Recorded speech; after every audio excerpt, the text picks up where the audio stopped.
Well, my clock is showing 6, so I think we'll go ahead and get started with a few introductions while people join and talk about a couple of quick housekeeping things. Good evening. Thanks for joining us. My name is Kurt Rollwing. I am the superintendent here in Kaneland. Jackie, David, do you want to introduce yourself? Sure. My name is Jackie Bogan. I'm the assistant superintendent for business in Kaneland. Hey, everybody. Thank you for joining us. I'm David Chavez, Director of Communications. So this evening, we're going to review a series of slides. We're going to talk a lot, provide some details about the referendum that we have coming up.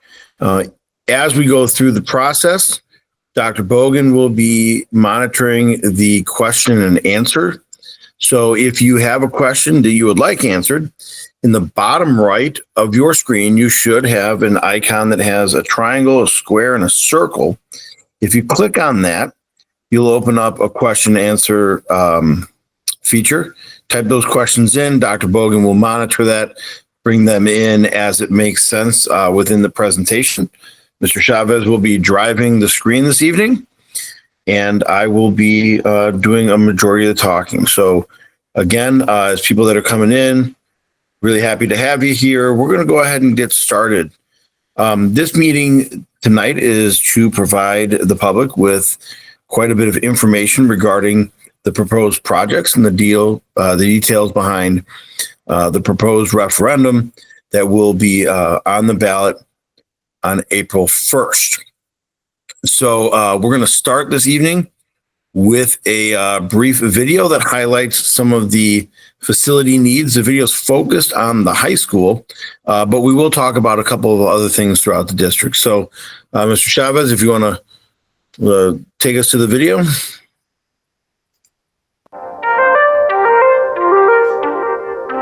The Kaneland School District, deeply valuing the community's role, will seek your crucial consideration in a referendum on the upcoming April 1st, 2025 election. This referendum is not just a collective effort, but a testament to the power of our community to address the challenges many schools in the district face.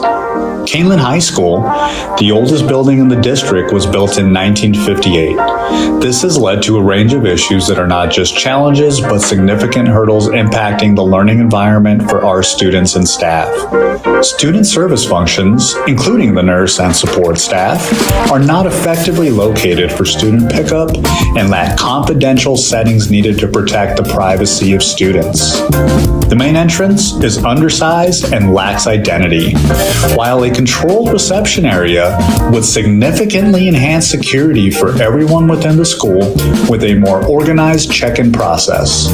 Additionally, corridor configurations provide limited staff supervision and cause congestion, impacting the overall safety and functionality of the school.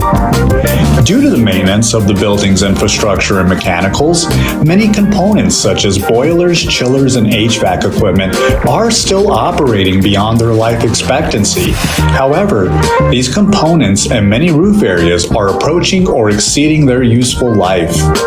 Aging science labs are inefficient and poorly aligned with the current curriculum necessary for students to meet the standards set forth for science, engineering, and math.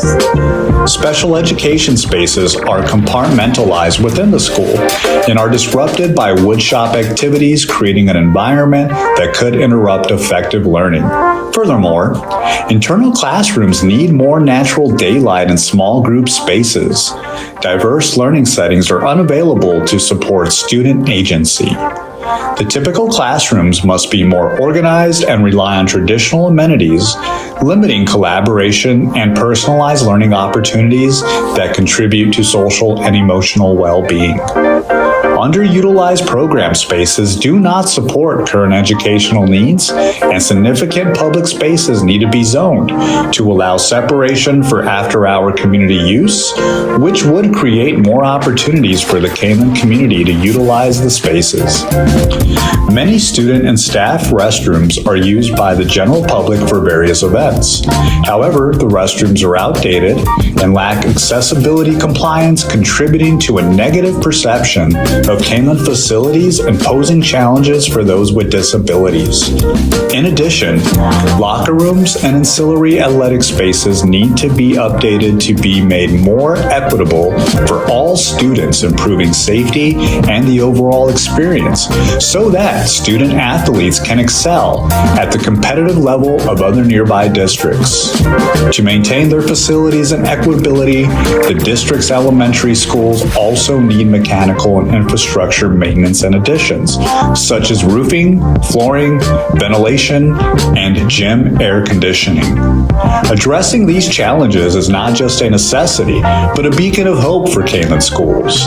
It's a step towards ensuring a safe and high-quality learning environment and a brighter future for all students. Our students deserve the same opportunities afforded to children in surrounding districts with updated academic and athletic facilities. The upcoming referendum is a vital part of this journey, helping us meet these needs and making a positive and lasting impact on the future of education in our community. Please visit www.kaneland.org/referendum for more information.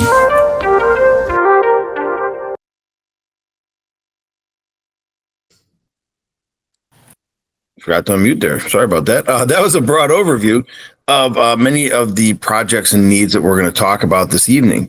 So as we get started, I want to identify that the total ask is $140.3 million. And so a lot of people are going to say, what am I going to get for $140.3 million in our district? So we're going to do a quick spin around the district, and then we'll finish with the high school because, as we identified in the video, that's the building with the most needs. So if we started our 4 elementary schools, John Stewart, which is our northernmost building, constructed in 1998, had an addition in 2000.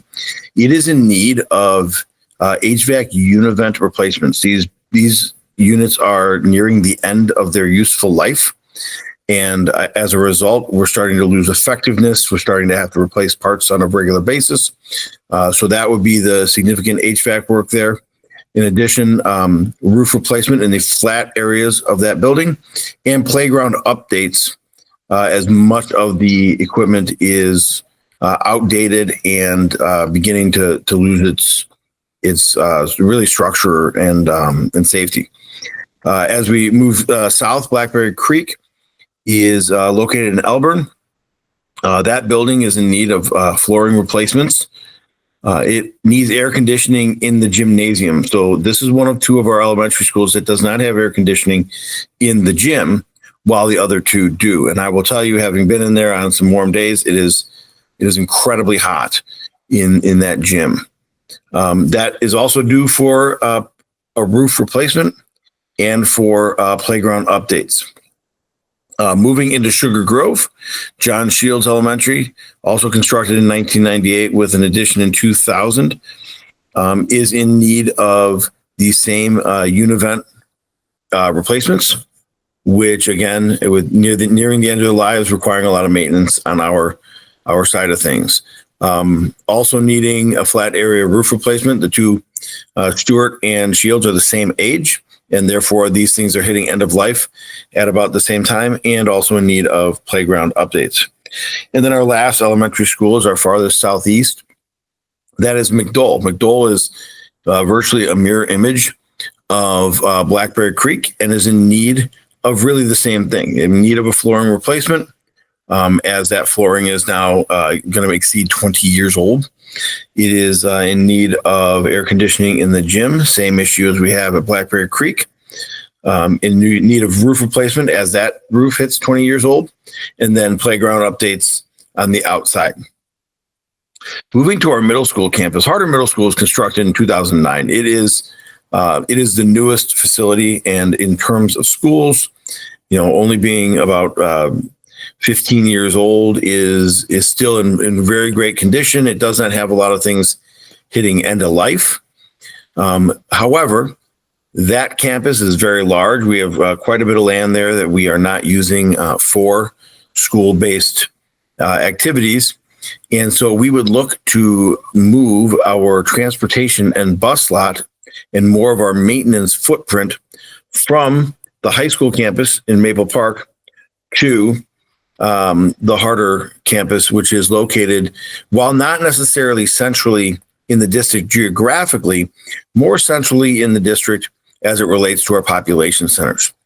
So in doing this, we believe not only will we have updated facilities, modern facilities, as we do own and maintain our own fleet, but also cut down on wear and tear on the buses, as we'll have fewer miles, cut down on fuel costs, cut down on even in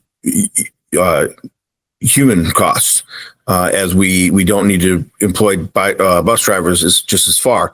Right now, we have a number of lots that will take off in Maple Park, and they won't pick up a student for miles as they head towards the southeast portion of our district. So this would reduce miles, reduce hours, and we do believe would create efficiencies for the student experience in the bus ride also. If we want to go to the next slide, as we go in onto the high school campus, we'll talk a little bit about some campus improvements and then go inside the building to talk about the improvements that would happen inside of the building. Kaneland High School campus has drainage issues in a number of spaces. So we would look to improve some drainage at the baseball field, improve some areas drainage in our practice fields near Meredith Road. We already discussed the relocation of maintenance and transportation to the Harder Road campus. The track was recently replaced. If you haven't seen it, please come out this spring and check it out. It's a beautiful example of what happens when we do invest in our infrastructure and do invest in the experience for our students. And I look forward to our track team having a terrific season out there, taking advantage of the fact that they finally have a modern track to run on. The stadium itself, though, is quite outdated. We would look to add turf. And when we talk about adding turf is not just about playing athletic games. What it does is it opens up that field for use, essentially unlimited. That allows our PE department to utilize that during the day for a variety of student activities when we happen to have nice weather. It would allow for practice. It would allow for additional opportunities for band and other activities out there. And then would also allow for some public use, because we're not concerned about the wear and tear that those things would have on our competition field. Additionally, inside of there, the bathrooms are not ADA accessible. The seating is designed for a time when Kaneland High School was about half the size. If you ever come to a big event at the stadium, you will find it's hard to find seating. It's hard to get around.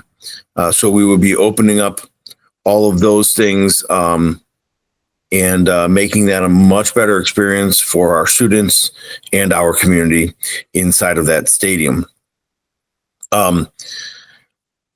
We would look to expand our tennis courts, also built for a time when the school was smaller. Our tennis team oftentimes has much longer days because they can't play a meet with the number of at the same pace as the number of courts that they have. Additionally, that is a great opportunity for our PE department to utilize more space out there, have more courts going, teaching more kids about tennis, which is one of those sports you can play for your entire life, even if you're not competitive. Moving around the campus, we would look to add a field house to the southeast corner of the building. The field house would comprise 4 basketball courts and a 6-lane competition length indoor track. By creating a field house experience, we actually open up a number of things that I will touch on more as we get inside the building. I think it'll be easier for you to see the overall impact to the building and how we can, again, create a better experience for all of our students throughout their day. We would look to improve some of the operational efficiencies as we look at parking and wayfinding around the school. It's easy to get lost on that campus. We have ineffective parking strategies for much of our campus in terms of visitors and events. We would reconstruct. I'm sorry, we already talked about reconstructing the stadium bleachers. And then finally, we would remove, if you've ever been out to the high school campus, we have a large mound of dirt. And so that's been there for, as far as I can tell, a long time. We would be removing that, not just for aesthetic reasons, but it would also provide over 100 parking spots for when we have big events on campus and potentially overflow parking for students as they arrive. I'm just going to pause, see if we have any questions in the queue. Okay. Either we're not an inquisitive bunch or I'm nailing it. I guess we'll find out later, huh? Why don't we move on to the building schematic?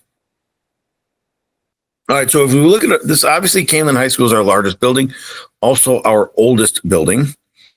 And as such, it has some facilities that are just out of date. They don't fit the need of the modern educational experience. Additionally, because it is a building with additions and additions and additions and additions, there are some inefficiencies, there's some lost space.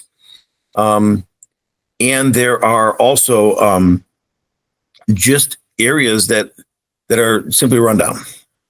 And so if we start, as you enter the building entrance is small. It does not allow for good wayfinding. A lot of people don't even know where our front entrance is because it's kind of tucked back.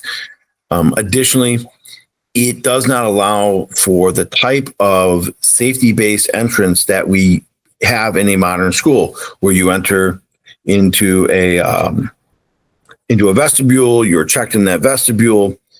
By opening up that entrance, we also create a larger and more efficient front office. Many of our social workers, our psychologists, deans, nurses, they're scattered throughout the building in a manner that requires students to enter those spaces from main hallways. So if I'm a student that needs to see a social worker, I'm entering that space from probably the busiest hallway in Kaneland High School and worried that 1,000 people just watch me walk into that room. Additionally, as we have the need for parents and other visitors to come to our building for meetings and whatnot, by redoing that office space, we limit the amount of times that community members and non-students have to enter the main part of the building. We're able to keep most of that enclosed in the office, which makes for a safer and more pleasant environment for all involved. Moving on, talking about the field house. So the field house expansion would include air conditioning for what is currently referred to as the East Gym. It would include the forecourt setup with an indoor track, improved locker rooms, and move the weight room, which is currently located in the West Gym, over to the Fieldhouse complex. This provides a lot of good functionality for the school throughout the day. Right now, first of all, we don't have enough gym space to effectively run all of our nearly 1,200 students through PE in a meaningful way. We have a class that walks outside, even sometimes in questionable weather. By creating this, we allow them to stay inside. We give them a place indoors to do that activity. We keep all of our PE students in one location rather than students changing in a locker room, having to walk all the way to the other side of the building for activities that are taking place in the West Gym. This takes our East Gym, our fitness room, our weight room, and a large field house all in one location to allow for easy scheduling and a good experience for our students in PE. And every student in Illinois is required to take PE every day in high school. So this is obviously one of our biggest departments and busiest areas.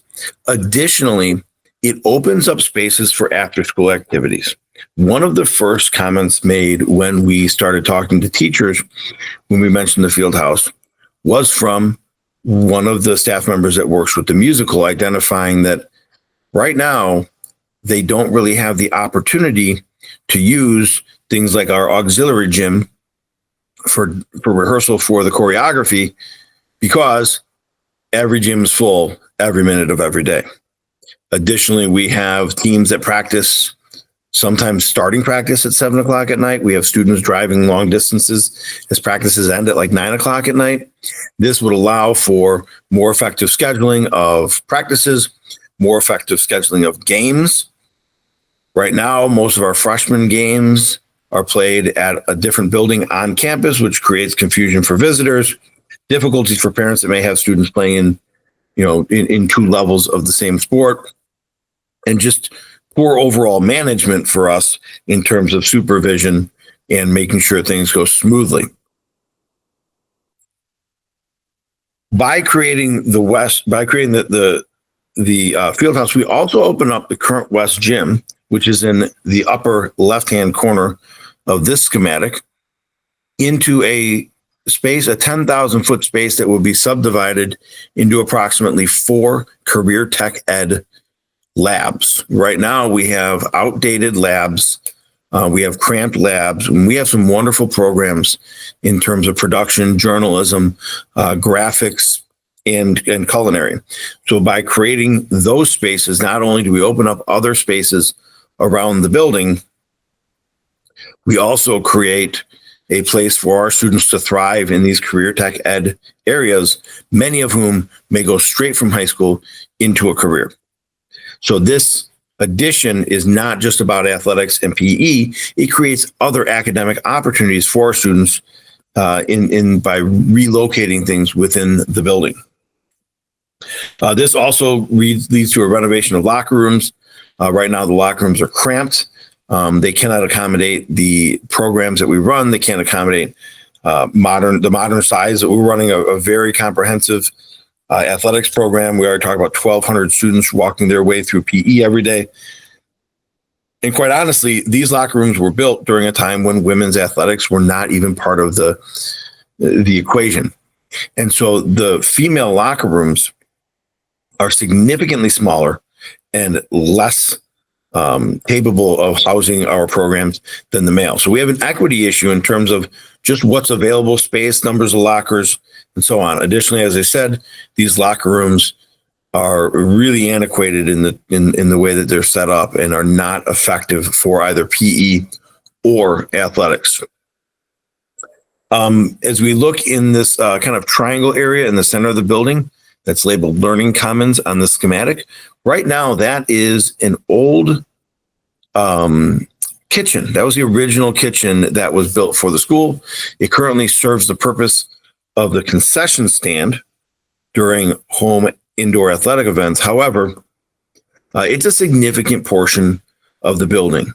We would remove all of that, and we would create student learning spaces that are available for small group testing, for student collaboration as they work on projects and do things that may happen just outside of the regular classroom, possibly student tech support and a variety of other functions. This is something that we would partner with the high school staff to determine exactly what that would look like, but rethinking that entire area as a place for students to collaborate and extend their learning. And then relocating and modernizing our bathrooms, as you saw in the video, the bathrooms, and these are the bathrooms that are very much the front face of our school. These are the bathrooms that if you come to an event indoors that you use. So as people come from outside of the community, this is oftentimes their first impression of Kaneland as a community. And these bathrooms are woefully out of date. Many of the fixtures are no longer working correctly, which requires us to spend a lot of time upkeeping and changing pieces out. In building the field house and moving our graphics department out of what is currently the Fox Valley Career Center area, which is kind of located above that blue learning commons area we just talked about. Right now, we have students that arrive from Burlington, Batavia, St. Charles, and Geneva 3 times a day to take career tech ed classes in a variety of career areas. Right now, because of the way that is constructed and the fact that our graphics lab is inside of that area and the Fox Valley Computer Lab is outside of that area, we do not have a secure entrance. One of the things that we would seek to do would be to build that secure entrance so students can enter the Fox Valley Career Center doors at the back of the building and do not have access to the rest of our building without being let in by an adult. This is a safety issue that many staff members have brought to us. So by relocating some restrooms, by relocating the graphics lab, we would then be able to create a safer environment for our students every day. Moving on to those, there's 3 science labs that are kind of colored in blue in the middle of the building. Those 3 science labs are part of the original build in 1959. Most of those science labs have not been updated since the original build in 1959. They lack the infrastructure. They lack enough effective gas lines and enough effective electricity and enough effective water to really provide students with a modern science experience. Additionally, the layout is old. It's not set up as a modern lab would be set up. It's set up as a lab from the 1950s and 60s would be, in that it's hard for students to transition from hands-on activities back to a traditional classroom activity. They're cramped, meaning it's harder for students to work in groups. It lacks the technology infrastructure that you would see in a modern science lab. And quite honestly, science is one of those areas where you really need a modern classroom in order to give our students the science education that they need to be competitive at the next level or in the career force. Those 3 science labs would get a complete makeover, modernized, and reformatted. The areas in blue just above that comprise 2 large spaces. One is currently used as a special ed resource location known as the Armory. The other one is currently used as a woods/production lab. The lab, I had a really great conversation with the teacher that runs our those classes for us, and it's hard for them to run modern equipment and at the level that they need to be running those things, with the number of students in these programs, because of a lack of enough electricity. Additionally, they're loud. That's the nature of these classes. We want them to be loud. However, that can be disrupting to some of the other classrooms around them. By moving that program over to the West Gym, we would reconfigure that entire blue area, kind of located at the top of the building, into a number of classrooms that will provide for additional learning spaces. Part of the goal would be to create with these additions, we estimate that the high school will be able to maintain around between 1,800 and 2,000 students, which gives us plenty of room to grow because we're adding square footage, we're reconfiguring square footage, and creating more learning environments throughout the building. Finally, in terms of learning spaces, you can see a number of things that are labeled in kind of a orangey yellow color. Those are all classes that will get a facelift. They get an upgrade. Right now, they feel cramped. The flooring is old. The old desks are difficult to manage. Technology is lacking. We don't have the types of modern displays and opportunities for our teachers to really engage our students using technology. These would all be given an upgrade in terms of lighting, moving from old fluorescent lighting to modern LED lighting to reduce costs of energy, but also improve student outcomes. There are a number of studies that talk about the impact of old fluorescent versus modern LED. Additionally, new flooring, paint, new ceilings would provide for an upgraded and a brighter, more engaging experience for our students. And then we would also be redoing all of the heating, air conditioning throughout the building. Right now, the oldest part of the building is run off of 2 boilers that are original. Therefore, they've exceeded they were installed 10 years before a human landed on the moon. So they're inefficient. They take a lot of work to upkeep and create an experience throughout the building where, depending on what room you are in, you may be too cold or you may be too hot. Again, there are a number of studies suggesting good HVAC, good airflow throughout a building has a positive influence on student learning, on the student experience, and their general energy level as they move throughout the day. So I believe I've covered all of the major renovations and projects for this. Additionally, I apologize. Additionally, we would be doing a number of roofing projects at the high school, as those roofs have in many ways exceeded their effective life by a long shot. All right. Dr. Bogan, do we have any questions? We do. We have a question. Will these slides be shared after the meeting? Yes. These slides are available on the referendum website. There will be a QR at the end. Additionally, on that website, we have a variety of other pieces of information that we'll talk about later in this presentation. They may change over time as we get additional information, so check in with us later, but these are all available via the website. And I did share the website link in the chat as well.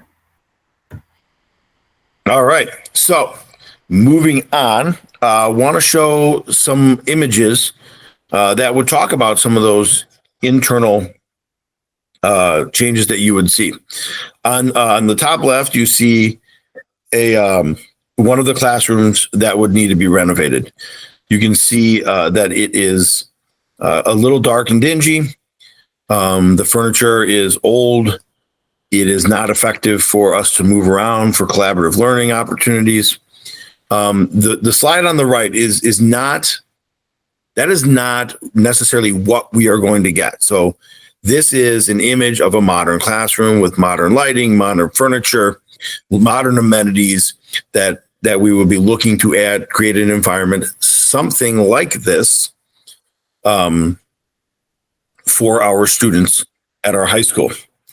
As we move down, you can see one of our oldest science labs. What you're seeing there, and it's hard to capture it in an image this size, but we do have there are some other images on the videos.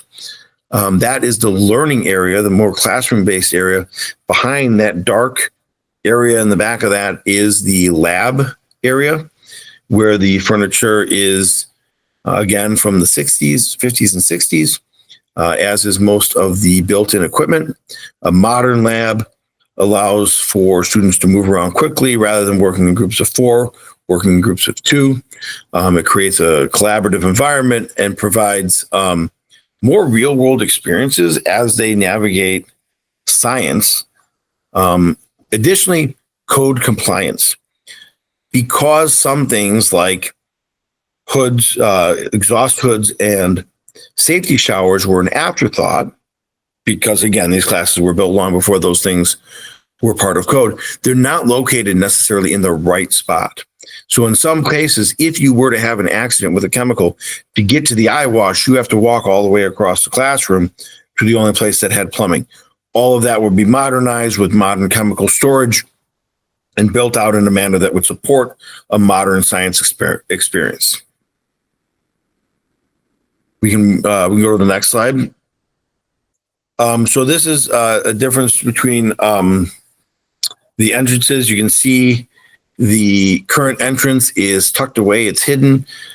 Once you walk in that main door, You go almost immediately into the main office complex. It's hard for us to see and screen visitors. It's difficult for people to know where they're supposed to go. And it doesn't provide for the safest entrance that we can possibly have at, again, our largest school. High schools, by and large, have more people in and out of them on a daily basis due to the larger population and the fact that students are doing more things on their own throughout the day. As a result, we would seek to, again, this is not an image of what we would actually build, especially since that has 2 stories and we only have 1. In that area, but you can see better sight lines. You can see additional windows that allow for people to be seen as they approach the building. And it would create an environment where you would have a window manned by staff that would better be able to screen visitors and give them directions as to where they're going and have them greeted by the people that they're visiting there at the school. And then finally, if you look at that bottom left picture, that is an image of the Old West Gym. It has a stage and some bleachers that I am really certain are not code compliant anymore. We do not use those as bleachers. But also the floor is not really effective for practices. It is a plastic polymer floor on top of a concrete base, which is not great for our athletes. It's also not climate controlled. And with the weight room being located in this area, we have a lot of equipment that is expensive that will face early rust and failure due to the fact that it has fluctuations in heat, humidity, and cold. We would look to create, this would be an example of a modern production lab, power drops in the ceiling, group tables to be working on projects, open so people can move around, and then larger equipment in the back. These are the types of things we would be doing to promote college and career readiness through some of our stellar programs that we have, again, looking at things like culinary, journalism, production and engineering, and then graphics, all of which need a larger space, additional power, and putting them all in one area would actually allow for better collaboration between things like graphics and production, between graphics and journalism, creating an environment that is more like the real world in which kids in classes are collaborating with other people working in similar but different environments. All right, this is obviously too small for anyone to read, but this is an example of a piece of information that we do have on the referendum website. This document identifies the costs of each one of these projects. So as we look at things like infrastructure and mechanical systems, which is that first area, goes through everything that's needed at the high school level and provides high school and elementary levels, and provides the estimated cost there. So you can say, how are we getting to $140.3 million, which is money, it's quite a bit of money. But as you go through, you can see, the HVAC work alone, in terms of providing better heating, air, and airflow is $25 million because of the size of the systems and the number of systems that we would be touching. I'm not going to go through every single one of these, but as you go through, you can see here are the kind of the general price tag for these different types of things. Jackie, you unmuted. Do we have a question? Yes, we've got a few questions coming in. Okay, why don't I do this next slide? Sure. And then we'll go back. Does that sound good? That's a good. Okay, great. This document here is another thing that's available on our website. And what this is a more detailed version of what the costs are. We want to be very transparent with all the expected costs. We've worked with our partner in Wold Architects. They have gone out to look at what's the going rate for materials, what are actually speaking with contractors to say, what is the going rate for these types of projects right now?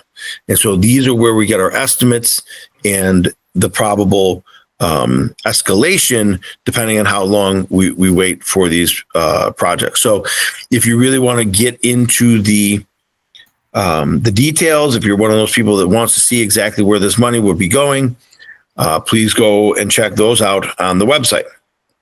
Dr. Bogan.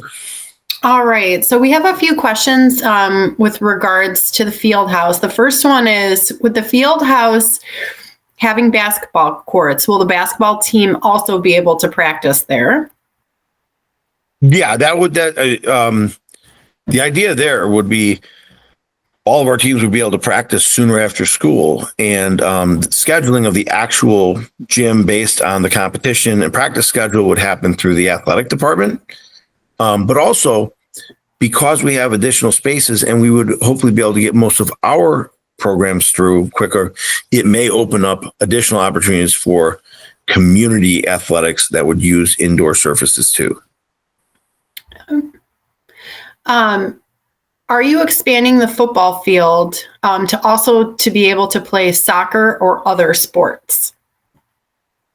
Given the current construct of the track, I'm not sure that's possible. If it is, then we would seek to do that. Additional sports, things like lacrosse, we should be able to accomplish. Soccer may be the one, because that field is a little bit bigger and we're working inside of an existing track footprint. I can't guarantee that. But given the opportunity, we certainly would want to create an environment where all of our athletics could play inside of that stadium. Okay. Are you leaving the cafeteria space in its present location? If so, does that mean the field house would block the student views? Yeah, we are leaving the cafeteria. It would impact some of that, but as they create the adjacent hallway, some of those views would be blocked, but we would find a way to create not open air, but opportunities for daylight to get into the cafeteria. So we would be doing that, but it also would allow for when we host larger events. This coming weekend, we're hosting a wrestling regional. We recently hosted a large basketball activity this past weekend. It actually opens up that cafeteria as an area for people who may be there all day to take a break from the action and go, have a bite to eat there. From our concession stand. So while they may lose views of the outside directly through some of those windows, we would work to keep natural sunlight into that cafeteria. Great. And then we also have someone noted that Kaneland typically has a high percentage of voters come out. But given that historically more voters come out in major elections versus April elections, why are we bringing the referendum during the upcoming April election? Well, largely because we experienced leadership transition this year. I was brought in as initially the deputy superintendent in September, with the mission to move this thing forward. Additionally, Dr. Bogan is replacing a longtime assistant superintendent of business and facilities. And so this gave the two of us the opportunity to understand the project better, get more entrenched in the community, and then move this thing forward. So we're hoping that through promotion, people are aware of the election, and we certainly hope everyone votes, and hopes that our information helps them become informed voters. So it really is just more of a timing thing, as we had a significant transition in leadership. Yep. Also had a question. How does this proposal compare to the proposal from last time that did not pass? Great question. So the proposal from last time, I may not have the number correct. The DOP, it is around $57 million. That proposal did not include a field house, did not include many of the projects that are at our elementary schools, and was smaller in scope in terms of some of the classroom updates and upgrades. Additionally, it sought to move the football stadium and a number of other things around the campus, which quite honestly increased the price of that portion. So In this iteration, we've expanded this proposal to include more schools, but also to put a field house on and have significantly more work done on the inside, which really will future-proof Kaneland High School from any foreseeable growth as far out as you can predictably look. As I noted, this would allow us to hold between 1,800 and 2,000 students. Right now, we're cruising just below 1,200 students. So this gives us plenty of room for growth as we look at the recaptured classroom spaces based on the field house and some of the other projects inside. And then last question I see here, can this Google Meet be posted to the website as well? Hearing a verbal explanation is beneficial to understanding the slides. I believe it can. I'm pretty sure we're recording.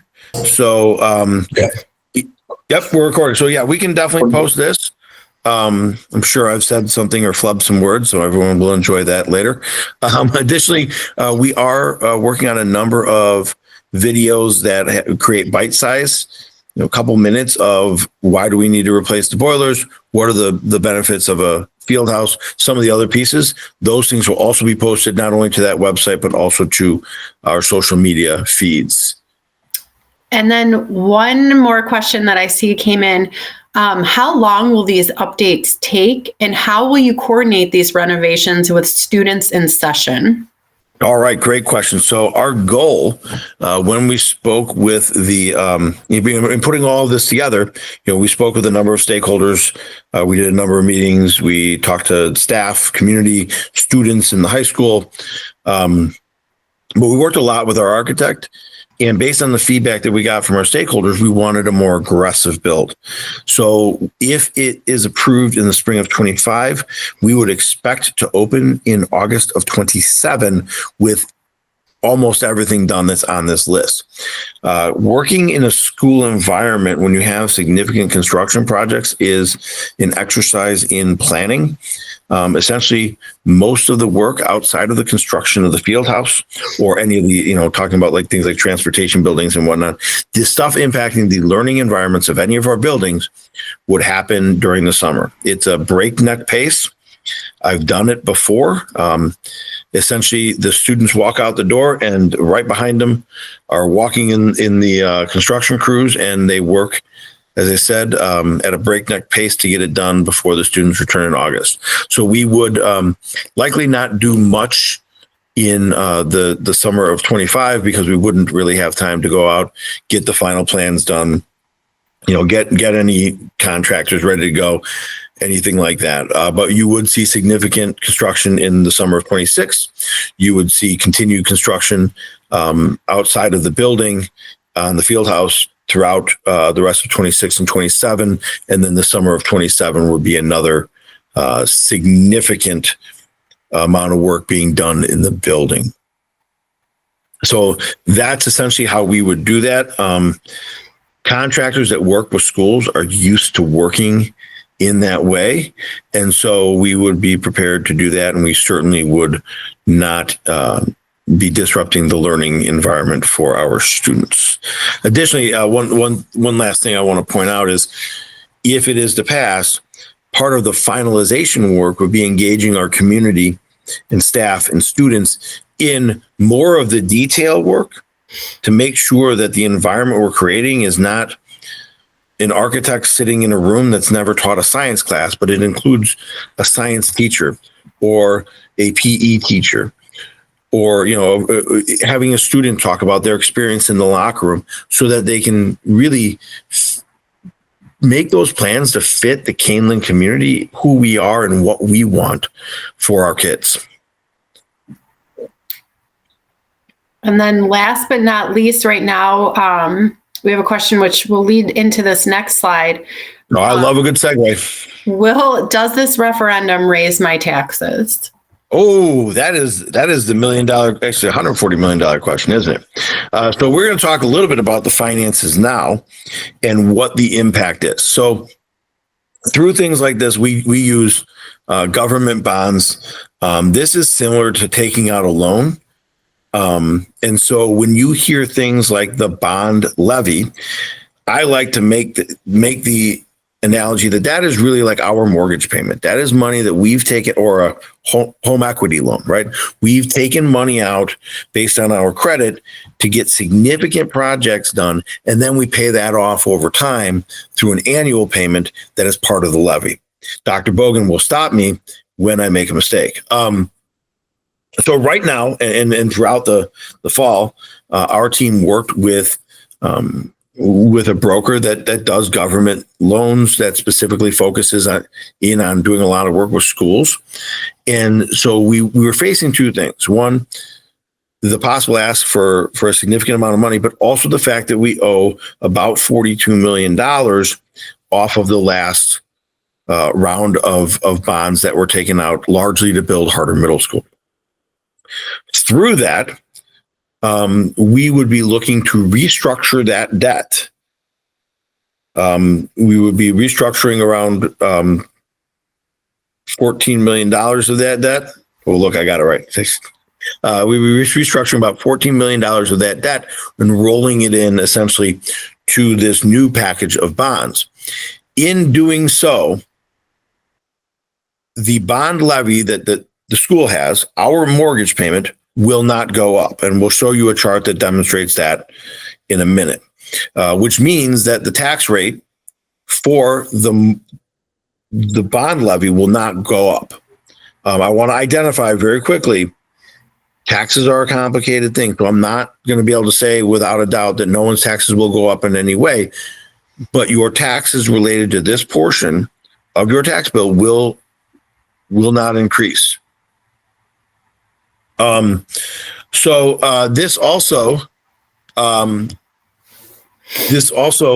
would create a situation in which we would have to pay some additional interest. When we restructure that harder debt, we would incur another, I think it's around $10 million in interest as part of that.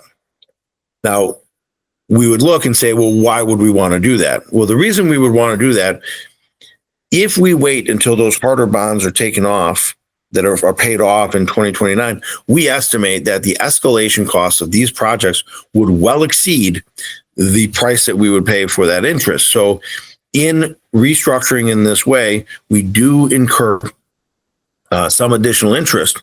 However, what we're able to do is keep the bond levy flat, which has no impact on your taxes for that area, and allows us to do these projects now. Well, not now, but very soon, which will save us money in the long run. Estimates on escalation year over year from our architects is about 5 to 7%. So if you think about 5 to 7% of $140 million worth of work, you get to $10 million really quickly. Additionally, some of these projects require imminent action. And we have boilers that are over 60 years old. So some of these things require imminent action. This allows us to, by restructuring, again, keeping the taxes flat, getting the work done now. So if we want to move on to anything you want to add, Dr. Bogan, to that? No, not at this time. That was a really great explanation. All right. So this chart shows essentially the tax rate out through 2048. So we pay right now $12 million as our mortgage payment, right? That is our bond and interest payment. You can see the dark blue represents the existing debt service, or what people refer to as the harder bonds. And the light green, teal, seafoam maybe, would be the proposed debt service. You can see that we would take on some in 2026 to start the work. Most of that money is then taken out over the next couple of years as we pay for materials and labor. Then you can see within a few years, by stretching out that existing harder debt and restructuring it, we kind of cascade from harder into the new debt, but maintain that $12 million payment from the district perspective, that $12 million payment all the way through 2048, which means taxes will not go up for this reason. All right, let's move on. So this is just another way of looking at it. As you look, we try to show different ways of looking at how this is going to impact your taxes. This one just demonstrates that there's really, regardless of the value of your house, you're not going to see an increase on your bond and interest levy over the next 23 years.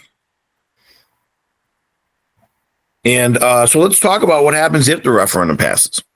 So election day is April 1st, 2025.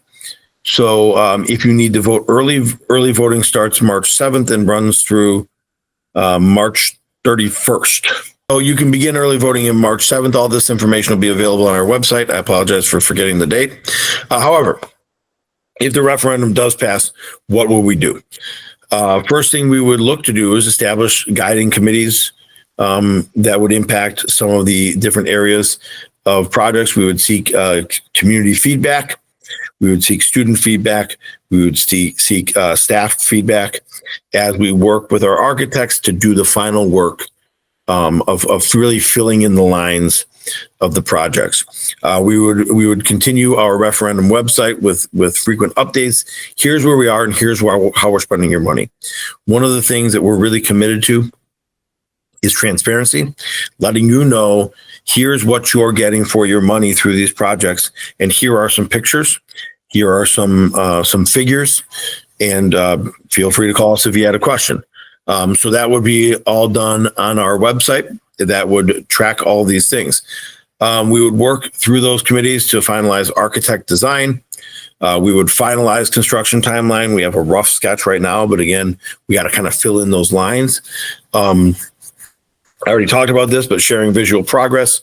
We demonstrated the commitment to this as we redid the track. If you follow the track construction project, we gave weekly updates to show here's what's going on and here's where your money's going and here's how things are going with that project.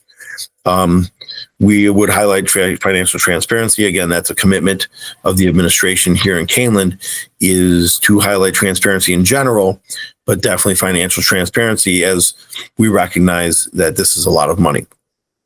We would continue to get feedback through the community through a variety of ways. We would continue many of our town hall events, online events, things like that. And then, of course, we would want to be advertising to the larger world the great things going on here in Kaneland. However, if the project does not pass, if the referendum does not pass, want to move forward, Mr. Chavez? If the referendum does not pass, essentially what we would do is sit down to identify how can we prioritize and fund the projects broken down into small groups. That's going to lead to delays. Looking at those, I like to call them the hair on fire problems. Looking at the ones that are imminent that must be done now in order to maintain the structure and stability of our buildings, the safety of our students, and then working our way through year over year over year, which will take quite a bit of time. Some of these things would not be able to be funded right away, and that's going to maintain currently the high cost of maintaining these inefficient systems in terms of natural gas and electric costs, and also impacting not just the educational experience for our students, but the overall experience of having pride in their school, feeling like they have the same facilities as many of their other, as many of their peers in other buildings. And then, as we talked about, the estimated cost in labor and materials at about 5 to 7%, we will need to make these changes eventually.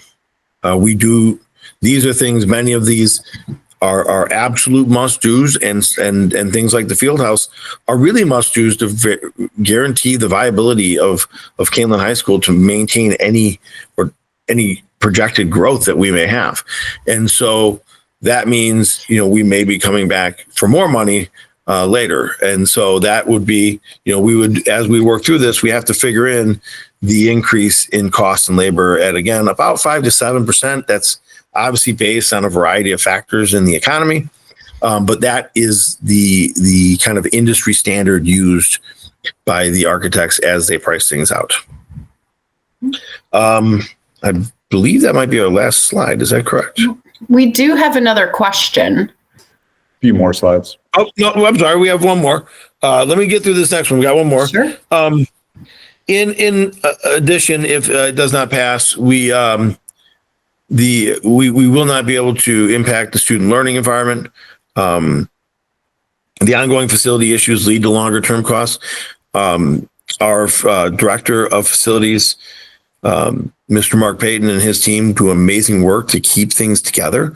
However, when we have a rainy day, oftentimes they're chasing down roof leaks. When we have a cold day, they're working hard to maintain the integrity of the HVAC systems, especially at the high school.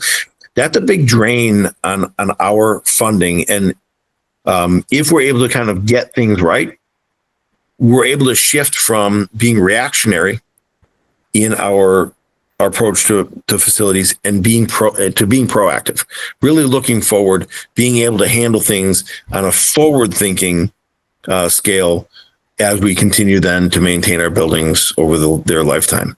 And then, of course, the fact that, we do want to offer quality schools. The Kaneland High School especially is a very public place. We host dozens and dozens of events each season. It's a place where people come for chess tournaments, Scholastic Bowl tournaments, a variety of athletic events. It is a very public place, and it is really kind of the front porch of the Kaneland community. So as people come to those places, they really look and say, how does this reflect the community of Kaneland? And I, for one, I love this community. I've only been here a short time, but I think that the commitment to community is great. And so we would not be able to upgrade really what is kind of the front porch of our district. Dr. Bogan, we have some questions. Yes. The first question is, the previous referendum proposal resulted in an increase in taxes. If I understand correctly, this time there will not be an increase to my taxes. Why is it different this time? I'm going to let Dr. Bogan handle this because she is really the expert in that area. Sure. So the biggest difference as to why there's no tax increase this time is because we're looking to restructure some of our existing debt. In the previous proposal, that wasn't something that the district had moved forward with. And really, while I can't speak entirely, as to the why behind it, I really think it's because the amount of time that was left to pay off on the harder bonds.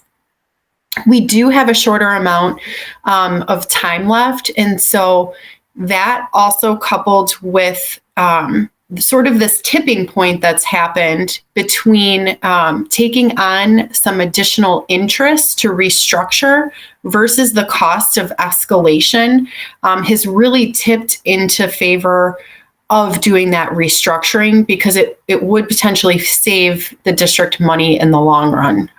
The cost of waiting to do the projects is more than the additional interest that we would be doing for that restructuring. So because we're able to restructure some of the existing debt and push those payments out, we are able to issue new bonds should this pass without increasing the bond and interest tax levy. Thank you. Sure. We do have a few more questions. The next question is, if taxes are not affected, does this have to go to referendum? Yes. We are limited in our ability to secure bonds without a public referendum. And so we cannot take out this type of money without the referendum and the support of the community. So it really is a legal thing. Because we are asked, just to clarify, we're asking you to vote for the increase through 2048. And then Then you would see a reduction in your taxes after 2048. So the last voters voted on bonds that were set to expire in 2029. So we have to come back in good faith in that capacity. Yep. So just a follow-up question. Someone commented, essentially no new taxes, but we're extending our debt far enough out that it will allow us to keep the same payment as we presently have. That is correct. That is correct. And then we have another question here. With current staff reductions, would those be reversed if a referendum passed, moving things like Ignite Academy to Shields and Harder? Would that continue? So I think this question is really asking about the current budget reductions Sure. and how the referendum may or may not impact it. Right. So a couple of things to make sure we're clear on this. One, the answer to that really is no. And that's for a couple of reasons. One, the way school finance works, we don't just have one big pot of money. I know that like when you see the budget numbers at the board meeting, oftentimes we're talking in large scale, but we have a series of operating budgets that we levy for on an annual basis. Teachers are paid out of the ed fund. The ed fund really needed those reductions in order to get back to solvent. Things like this, maintenance comes out of the operations and maintenance fund. That's where we do our year over year budgeting and making sure that we can upkeep here, do something there. That's, when you talk about capital improvements, the last couple of years, we've averaged about $1 million in capital improvements. We really should be averaging probably north of $2 million on an annual basis. This money from the referendum is specifically earmarked for these projects. We cannot take money from the referendum bonds and apply it to projects that are not part of the question that you will see on the ballot. The one of the downhill effects, though, would be that it would free up money through efficiencies and through expected projects in our maintenance fund, operations and maintenance fund, to allow us to better maintain the facilities. There are pieces at Harder that will start to hit end of life in a few years. We want to be able to maintain those through our annual budget.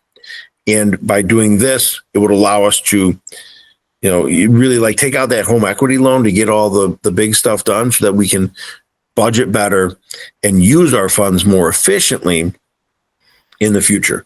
But in terms of the current staff reductions, those are funded out of the ed fund, and that's a whole nother budget essentially. And if you would like a detailed explanation of school funding, I know Dr. Bogan has met with a number of community members and would love to meet with you to talk through the details of how that works. It is far more complicated than our home budgets. And then we have another question. Would the KMAC building be part of the proposed improvements? We have no improvements currently slated for the KMAC building. As we move the KIPA programs into Harder and Shields, really the north end of that building is maintained for Fox Valley Career Center. There are a couple of programs, fire science, EMT, education, and nursing that are housed over there. We have a few people in offices. That building will be will have very little use in the south side. We are not looking to improve that building at this time.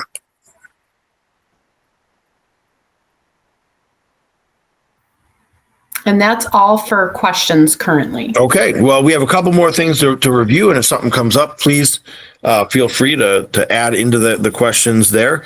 If you would like to see the high school in person, if you have never been out there, or you want to see the grand tour behind the closed doors to see things like boilers and science rooms, we have a number of dates set aside. We would love to have you join us on a tour of Kaneland High School, where you can see the current need and maybe even envision the potential improvements. And then if you liked this show, you should see it live. We have a number of live town halls coming up in all of our major communities. So you can join us in Caneville, Maple Park, Montgomery, Sugar Grove, or Elburn. All those dates and locations are listed there. And then we will have another virtual town hall at the end of March for anyone that still needs additional information to help them inform their vote. Additionally, catch a lot of this information, and we're going to work to get this posted on our website. So we have two things here for you. The first thing is the website. We have a QR code, and we have the website address itself. And then on top is a survey. It's a slightly different type of survey than what you might be used to. It's through a company called Thought Exchange. It allows, we are asking if you have thoughts that you'd like to talk to us about, the things that are important to you as you make the decision as to whether or not you're going to support that referendum. If you fill that out, you can also see the responses of others and kind of vote on whether or not that's important to you or not. This is going to allow us to maybe tailor some of these presentations to some of the information we get out to ensure that the things that we are pushing out are the things that are helping our community make the decision in terms of whether or not they want to support the referendum. So with that, do we have any more questions in the question and answer box? We don't have any more questions at this time, but I did want to confirm, Dr. Rolwing, you were correct on the dates for early voting. It is March 7th through March 31st. Okay. And I did confirm that on the King County website. Okay, so if you would like to vote early, please note if you are somebody who's traveling for spring break, April 1st does fall over the scheduled Kaneland spring break. So if that's going to impact you, please plan ahead. We will have information as to how to vote early on the referendum website.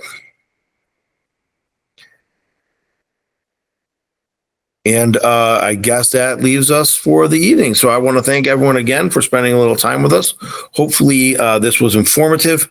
If you have any additional questions, feel free to reach out. You can reach out through our website. You can email myself personally at kurt.rolwing@kaneland.org.